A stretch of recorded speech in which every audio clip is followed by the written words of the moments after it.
দর্শক, press briefing চলছে পূর্ব ঘোষণা অনুযায়ী। আপনারা জানেন আজকে হরতালের প্রথম দিন। বেলা ৩টায় প্রেস ব্রিফিং করার কথা বলেছিলেন প্রধান সমন্বয়ক জনাব MS সালাম।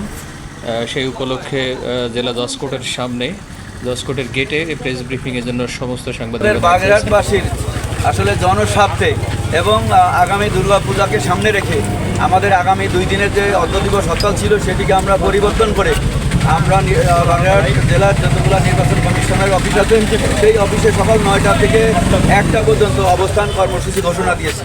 শুধুমাত্র আমাদের হিন্দু ভাইদের পূজা এবং আপনারা দেখেছেন যে আমরা বিগত দিনগুলোতে যে হরতালগুলো করেছি এই হরতালে কর্মসূচি দিয়েছি আমরা, কিন্তু আমাদের বাগেরহাটের জনসাধারণ এই কর্মসূচিতে অংশগ্রহণ করেছে, তারা আমাদের হরতাল পালন করেছে। তাই সেই জনস্বার্থে আমরা আগামী 2 দিন আমরা হরতাল করব না। আমরা নির্বাচন অফিসের সামনে অবস্থান কর্মসূচি, নির্বাচন অফিস ঘেরাও গিয়ে আমরা অবস্থান কর্মসূচি আমরা করব। ধন্যবাদ। এইটার পরে কি আর কোনো কর্মসূচি আপনাদের থাকবে কিনা?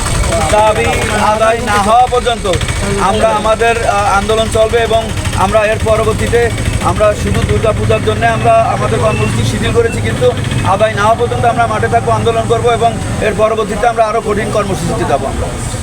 ধন্যবাদ। ধন্যবাদ। দর্শক, দেখছিলেন সর্বদলীয় সংগঠন কমিটি এতক্ষণ তাদের প্রেস ব্রিফিং দিচ্ছিলেন। আসলে তারা যেটা জানিয়েছেন যে হিন্দুদের ধর্মীয় অনুষ্ঠান শারদীয় দুর্গাপূজাকে সামনে রেখে এবং ব্যবসায়ীদের কথা চিন্তা করে তারা কিন্তু আগামী 16 এবং 17 সেপ্টেম্বরের যে অর্ধদিবস হরতাল, সেই অর্ধদিবস হরতালটা তারা প্রত্যাহার করে নিয়েছেন এবং তারা এর পরিবর্তে নির্বাচন অফিসের সামনে অবস্থান সহ সরকারি অফিসের সামনে অবস্থানের কর্মসূচি ঘোষণা করেছেন এবং দুর্গাপূজার পরে আবার রাজপথে কঠোর আন্দোলন তারা গড়ে তুলবেন বলে আমাদেরকে জানিয়েছেন। SM Masum, DSC TV, Bagerhat.